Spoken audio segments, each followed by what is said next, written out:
नमस्कार दोस्तों, स्वागत है, अभिनंदन है हमारे YouTube चैनल पे। साथियों, आज की इस वीडियो में हम जानने वाले हैं middle school teacher eligibility test 2018 के साथियों जो प्रीवियस ईयर में आए हुए क्वेश्चन हैं, हम इस वीडियो के माध्यम से डिस्कस करेंगे। साथियों, इस वीडियो में हम हिंदी के सब्जेक्ट के महत्वपूर्ण क्वेश्चन जो 7 मार्च 2019 के सेकेंड शिफ्ट के क्वेश्चन हैं, हम इस वीडियो के माध्यम से डिस्कस करेंगे। तो आप वीडियो के अंत तक बने रहें और इसकी PDF अगर आपको चाहिए तो हमारी टेलीग्राम चैनल को ज्वाइन करके, जिसकी लिंक आपको डिस्क्रिप्शन में मिल जाएगी, वहाँ से आप इसको डाउनलोड भी कर सकते हैं। साथियों, चलते हैं, स्टार्ट करते हैं अपने क्वेश्चनों की ओर और देखते हैं इंपॉर्टेंट क्वेश्चन जो आए हुए 2018 में क्वेश्चन है। स्टार्ट करते हैं साथियों। सबसे पहला क्वेश्चन हमारे सामने है कि निबंध उस गद्य रचना को कहते हैं जिसमें एक सीमित आकार के भीतर किसी विषय का वर्ण या प्रतिपादन एक विशेष निजीपन, स्वच्छता, सौष्ठ एवं संजीवता तथा आवश्यक संगीत और संबद्धता के साथ किया गया हो। यह कथन किसके द्वारा लिखा गया है? डॉक्टर नागिंद, हरिवंश राय बच्चन, प्रेमचंद, बाबू गुलाब राय। तो साथियों, ये जो हमारे सामने कथन दिख रहा है, इसको कौन लिखा था? तो बाबू गुलाब राय इसका सही उत्तर होगा। ऑप्शन नंबर आपका 4 हो जाएगा। अगले क्वेश्चन की ओर देखते हैं। डायरी के उड़ते पृष्ठ, ठीक है, किसके द्वारा लिखित निबंध है? डायरी के उड़ते पृष्ठ किसके द्वारा लिखित निबंध है? तो राम अवध शास्त्री, केदारनाथ सिंह, मनोहर श्याम जोशी, हरीश नवल। तो सही उत्तर होगा साथियों ऑप्शन नंबर आपका ए, राम अवध शास्त्री इसका करेक्ट आंसर होगा। नेक्स्ट क्वेश्चन की ओर देखते हैं। थर्ड नंबर क्वेश्चन हमारे सामने है कि कार्यकालीन पत्र के संदर्भ में निम्न में से किसका समावेश नहीं होता? प्रेषणा तिथि, पत्र संख्या, फाइल संख्या, खाता संख्या। तो कार्यकालीन पत्र में कौन सा साथियों संदर्भ में नहीं होता समावेश? तो खाता संख्या इसका सही उत्तर होगा।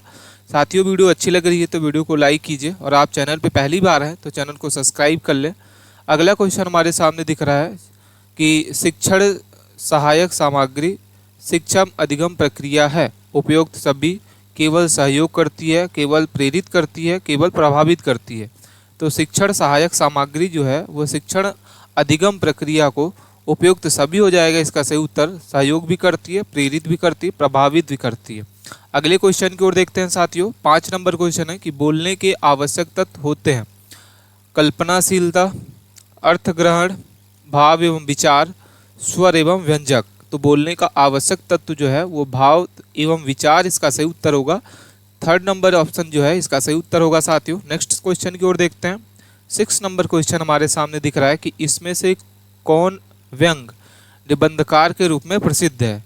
विद्यानिवास मिश्र, कन्हैयालाल मिश्र, हरिशंकर परसाई, माखनलाल चतुर्वेदी। तो इसमें से कौन सा व्यंग साथियों निबंधकार के रूप में प्रसिद्ध है? तो हरिशंकर परसाई जो है व्यंगकार निबंध के लिए प्रसिद्ध है साथियों। अगले क्वेश्चन की ओर देखते हैं। 7 नंबर क्वेश्चन है, इसमें से कौन सा निबंध का प्रकार नहीं है? मनोविकार संबंधी निबंध, सौंदर्यवादी निबंध, साहित्य निबंध, ललित निबंध। तो सही उत्तर होगा सौंदर्यवादी निबंध इसका सही उत्तर होगा, जो निबंध का प्रकार नहीं है। अगले क्वेश्चन की ओर देखते हैं कि इसमें से कौन सा कहानी आंदोलन हिंदी में नहीं हुआ? अकहानी, नई कहानी, राष्ट्रवादी कहानी और जनवादी कहानी। तो सही उत्तर होगा साथियों राष्ट्रवादी कहानी इसका करेक्ट आंसर होगा। ऑप्शन नंबर आपका थर्ड इसका सही उत्तर है साथियों। नेक्स्ट क्वेश्चन की ओर देखते हैं। 9th नंबर क्वेश्चन हमारे सामने दिख रहा होगा कि खड़ी बोली किस वर्ग उपभाषा की बोली है? पश्चिमी हिंदी, राजस्थानी, पहाड़ी, पूर्वी हिंदी। तो खड़ी बोली किस वर्ग की भाषा है साथियों? पश्चिमी हिंदी की है, ठीक है। अगले क्वेश्चन की ओर देखते हैं। बाहुबली किसकी कहानी है? जयलिंद, मन्नू भंडारी, सुदर्शन, चतुरसेन शास्त्री। तो बाहुबली किसकी कहानी है साथियों? तो जैनेन्द्र इसका सही उत्तर होगा। ऑप्शन नंबर आपका ए इसका सही उत्तर है साथियों। नेक्स्ट क्वेश्चन की ओर देखते हैं। भिन्न भिन्न भाषिक पृष्ठभूमियों से संबंध होने के कारण बच्चों के शब्द एवं उच्चारण में क्या होना चाहिए? तो स्करता पाई जानी चाहिए, संकीर्णता, समानता होनी चाहिए, स्पष्टता होनी चाहिए, विविधता पाई जानी चाहिए। तो सही उत्तर हो जाएगा विविधता पाई जाती है इसका सही उत्तर होगा साथियों। अगले क्वेश्चन की ओर देखते हैं। 12 नंबर क्वेश्चन है कि सन 1954 में प्रकाशित नई कविता पत्रिका के संपादक कौन है? डॉक्टर रामस्वरूप चतुर्वेदी और डॉक्टर जगदीश गुप्त, डॉक्टर नामवर सिंह, रामधारी सिंह दिनकर, जगदीश्वर चतुर्वेदी। तो सही उत्तर होगा इसका ऑप्शन नंबर आपका ए इसका करेक्ट आंसर है साथियों। डॉक्टर रामस्वरूप चतुर्वेदी और डॉक्टर जगदीश गुप्त इसका सही उत्तर होगा, संपादक थे। क्वेश्चन नंबर 13 को देखते हैं कि रीतिकालीन कवि बिहारी किसके आश्रित कवि थे? तो महाराजा जयसिंह, महाराजा छत्रसाल, नरेश रुद्र शाह, छत्रपति शिवाजी महाराज। तो सही उत्तर होगा महाराजा जयसिंह के आश्रित कवि कौन थे साथियों? रीतिकाल कवि के। अगले क्वेश्चन की ओर देखते हैं। 14 नंबर क्वेश्चन है कि मिश्रण के आधार पर भाषा के कौन से दो रूप हैं? ठीक है, तो इसका जो सही उत्तर होगा साथियों मिश्रित भाषा और अमिश्रित भाषा, ये दोनों आधार पर भाषा के दो रूप हैं साथियों। अगले क्वेश्चन की ओर देखते हैं। 15 नंबर क्वेश्चन है पाठ्य पुस्तकें सहायक होती हैं उपयुक्त सभी केवल पाठ्यक्रम को व्यवस्थित क्रम में चलाने में, केवल शिक्षा के प्रति रुचि उत्पन्न करने में, केवल स्व अध्ययन में। तो सही उत्तर होगा साथियों पाठ्यपुस्तक में सहायक में उपयुक्त सभी होगा, ऑप्शन नंबर आपका ए। क्वेश्चन नंबर 16 को देखते हैं साथियों। क्वेश्चन नंबर 16 हमारे सामने दिख रहा है कि ध्वनियों को प्रतीकों में लिपिबद्ध कर भाषा को स्थायित्व प्रदान करने को क्या कहते हैं? लेखन विधि, श्रवण विधि, वाचन विधि, पठन विधि।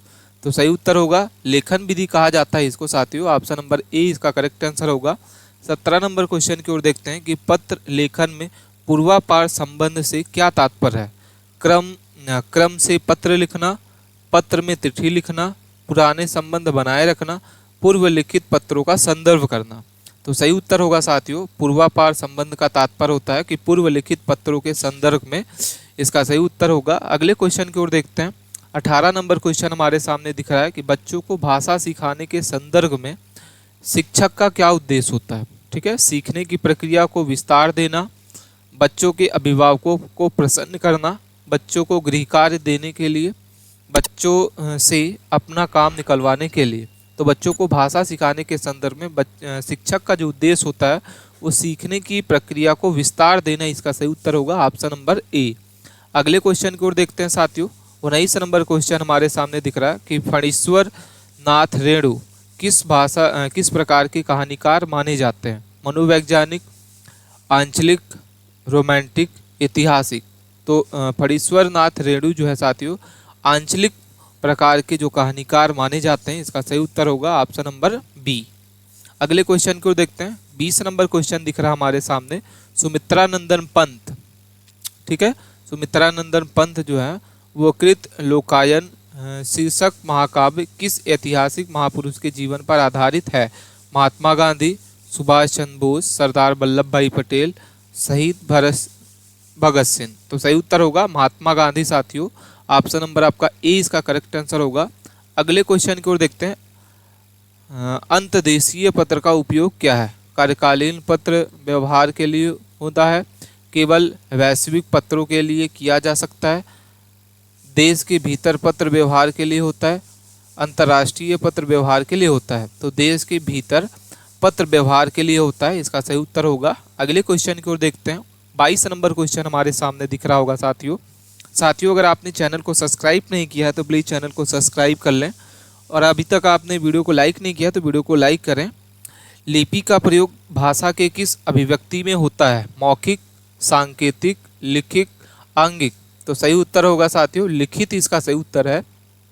लिपि का जो प्रयोग है वो भाषा के लिखित अभिव्यक्ति में होता है। अगले क्वेश्चन की ओर देखते हैं। 23 नंबर क्वेश्चन है कि जिन कवियों ने रीति ग्रंथों की रचना न करके काव्य सिद्धांतों या लक्षणों के अनुसार काव्य रचना की है उसे क्या कहा जाता है? रीति सिद्ध कवि, रीतिबद्ध कवि, भक्त कवि और रीति मुक्त कवि। ठीक है, तो सही उत्तर हो जाएगा साथियों रीति सिद्ध कवि कहा जाता है उनको। ऑप्शन नंबर आपका ए इसका सही उत्तर होगा साथियों, रीति सिद्ध कवि कहा जाता है। अगले क्वेश्चन को देखते हैं। 24 नंबर क्वेश्चन है कि भाषा शिक्षण के लिए कब और कैसे किस पद्धति का सहारा लेना चाहिए, इसकी जानकारी होती है शिक्षक को, विद्यालय को, छात्रों को, माता पिता को। तो सही उत्तर होगा शिक्षक को इसकी जानकारी होती है साथियों कि कब और कैसे किस पद्धति का सहारा लेना चाहिए भाषा को शिक्षण के लिए। अगले क्वेश्चन की ओर देखते हैं। अभिव्यक्ति अभिव्यक्ति कौशल में शामिल है केवल बोलना, केवल सीखना, सुनना, बोलना और लिखना दोनों। तो सही उत्तर होगा साथियों बोलना और लिखना दोनों, इसका सही उत्तर होगा। अभिव्यक्ति कौशल में कौन क्या शामिल है? बोलना और लिखना। अगले क्वेश्चन की ओर देखते हैं। सरकारी पत्रों में सरनामा किसे कहा जाता है? सरकारी पत्रों में सरनामा किसे कहा जाता है साथियों? ऑप्शन ए है तिथि, संबोधन, हस्ताक्षर, शीर्षक। तो सही उत्तर होगा शीर्षक, इसका करेक्ट आंसर होगा ऑप्शन नंबर आपका फोर्थ ऑप्शन जो है इसका ही उत्तर होगा। अगले क्वेश्चन की ओर देखते हैं साथियों। भारतीय पत्रों में प्रेषक के हस्ताक्षर कहाँ होने चाहिए? पत्र के अंत के बाईं ओर, पत्र के अंत के दाईं ओर, पत्र के शीर्षक पर और पत्र के आरंभ के दाईं ओर। तो सही उत्तर होगा सरकारी पत्रों में प्रेषक के जो हस्ताक्षर है वो आपके पत्र के दाईं ओर होना चाहिए, इसका सही उत्तर हो जाएगा ऑप्शन नंबर आपका ए। अगले क्वेश्चन को देखते हैं। अगला क्वेश्चन हमारे सामने दिख रहा होगा साथियों। अगला क्वेश्चन है कि मुक्तिबोध ने किस कवि को अवध का किसान कवि कहा था? जयसी को, नागार्जुन को, तुलसीदास, त्रिलोचन। तो सही उत्तर होगा साथियों त्रिलोचन, इसका सही उत्तर है। मुक्तिबोध ने किस कवि को अवध का किसान कवि कहा है? तो त्रिलोचन को कहा है। ठीक है, अगले क्वेश्चन की ओर देखते हैं। और इस वीडियो का ये लास्ट क्वेश्चन हमारे सामने दिख रहा है साथियों कि निम्न में से किस मुहावरे का अर्थ अनपढ़ होना होता है? कुएं का मेढक, कानी कौड़ी न होना, कान में रुई डालकर बैठना, काला अक्षर भैंस बराबर। तो अनपढ़ होने का जो मुहावरा है साथियों वो आपका हो जाएगा ऑप्शन नंबर आपका फोर्थ, काला अक्षर भैंस बराबर, इसका सही उत्तर होगा। तो ये थे साथियों हमारे मोस्ट इंपॉर्टेंट प्रीवियस ईयर के आए हुए क्वेश्चन जो हमने इस वीडियो के माध्यम से डिस्कस किया। इसमें हम 1 से लेकर 29 तक के क्वेश्चनों को कवर किया साथियों इस वीडियो में। इसकी पीडीएफ अगर आपको चाहिए तो हमारे टेलीग्राम चैनल को ज्वाइन करके आप इस वीडियो को डाउनलोड भी कर सकते हैं साथियों। मिलते हैं हम नेक्स्ट वीडियो में। इसमें हम साथियों 30 से लेकर 60 तक के क्वेश्चनों को कवर करेंगे। धन्यवाद।